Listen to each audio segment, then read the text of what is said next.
Good morning, everybody. Chef Rick here, and I've got a guest here, which is Luke Trahan.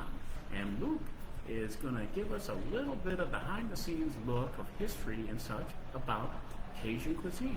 How are we doing, Luke? I'm good. How you doing, Chef Rick? Doing well, doing well. You know, now Luke and I have known each other for, I don't know, a good over 10 years. And I know some of his background, being from Louisiana. And tell us a little bit about your experiences that you've experienced as far as cuisine. Absolutely. So I grew up in South Louisiana in a little area called Acadiana, a town called New Iberia, which is far south central Louisiana, the heart of Cajun country.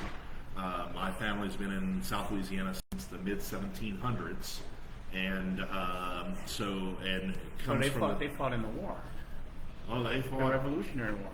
Actually, not the Revolutionary War, because Louisiana was not part of the United States back then. That was part of still France. Spanish-American War. And but we were part of the purchase, the Louisiana Purchase in 1802. So we bought you guys For a whopping $15 million. The United States bought the state of Louisiana, which at that point in time went from south of New Orleans at the tip of the Mississippi River all the way up into Canada.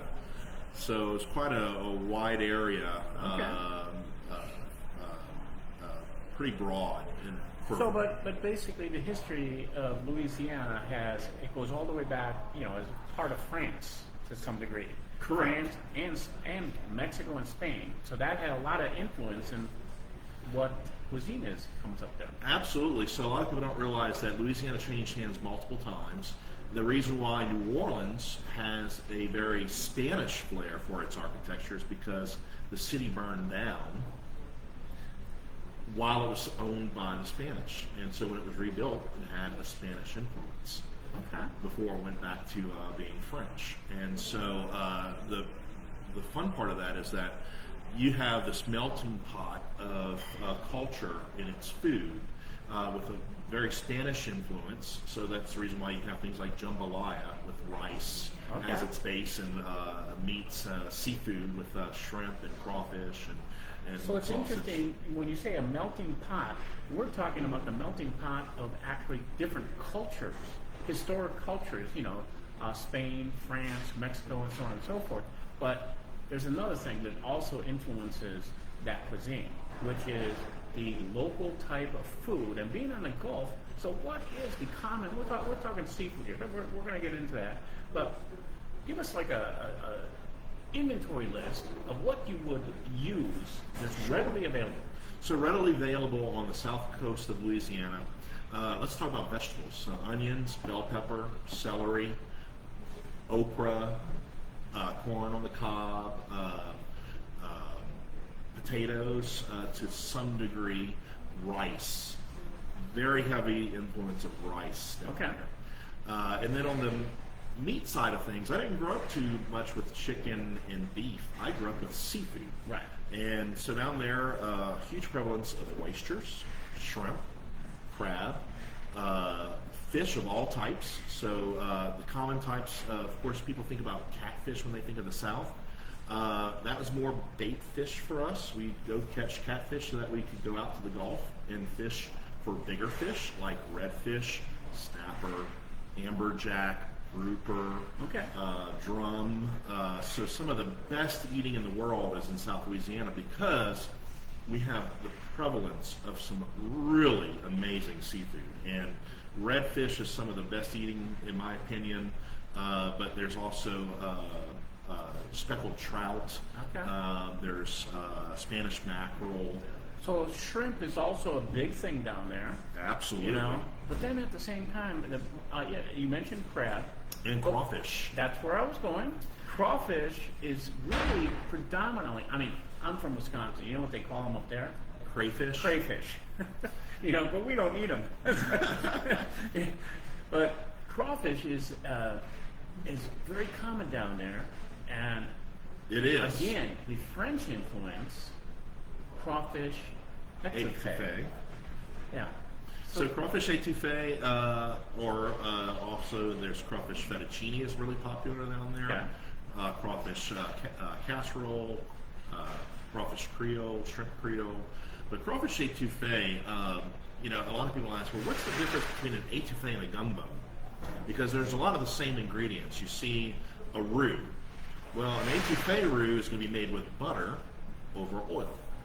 So that's the number one difference between the two. Also, the amount of time that you cook the flour in the roux is different. So in a gumbo, you want to go to a nice dark color, more like a dark peanut butter or a chocolate color when you cook your roux. Whereas in an etouffee, you want it more blonde or a little bit darker than blonde. But you also, a gumbo is going to have more of a stock, and it's also going to have okra as one of its key ingredients. There is no okra or stock in an etouffee.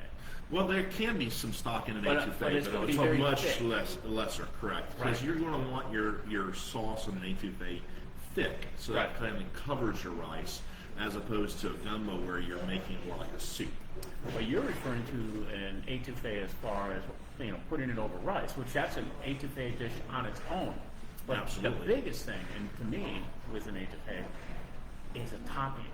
Absolutely. So, you know, so you can take, you know, any of these fish that you're talking about, and or even shrimp, and even open them up, and then bake with the etouffee in there. Absolutely. And so you can stuffed shrimp, stuffed flounder, stuffed redfish, all of that. When I say stuffed, we're usually basically talking topped. But Well, you can actually stuff flounder with a crab meat and a breading, Right. and then put your crawfish etouffee right on top. Yeah. Absolutely delicious. One of my favorite ways to eat catfish is if I'm forced to eat catfish, is to have it deep fried with a nice cornmeal and flour mixture, Wait a and second. top that with crawfish etouffee right on top. catfish is a national seafood of Texas. Where are you going with that? Yeah, well, you know, back home that's more of a garbage fish, you know. But you know, especially when you grow up with other freshwater fish that we would eat would be brim, bass, but especially brim. Brim in South Louisiana, we eat the whole fish. Okay. You take it, descale it, and then deep fry it, and it's absolutely delicious. But again, the easy way to do that one is topped with some crawfish etouffee, or you can mix seafoods with that. You know, you don't have to do just crawfish. You can do bits of crab and shrimp in there as well. It's Oysters. endless. It's The whole- endless options. The whole point is, like you said, a melting pot of culture, a melting pot of a variety of food, and you just come up with a huge diversity that is never ending. And it's never boring with Yeah. Louisiana food, for sure. Well, you're going to share with us an etouffee recipe, right? So We're Absolutely. going to put this in the book. This is our first Chef Chat video that we're doing for our first chapter in our book. You know, Chef Rick's cooking recipes and recipe ideas. And so Luke here has, you know, going to graciously is sharing his view on Louisiana Cajun cuisine and his input into seafood. Now we will probably bring him back sometime in the future when we start talking about desserts and beignets. I wanted to appreciate you stopping on by. Thanks so much, Rick, for having me out. We talk to you later. Have a good day. And Au revoir. oh, one last thing. You gotta say goodbye or whatever in your give us a little Mes something. chers, we'll see you next time. Very good. Bye now.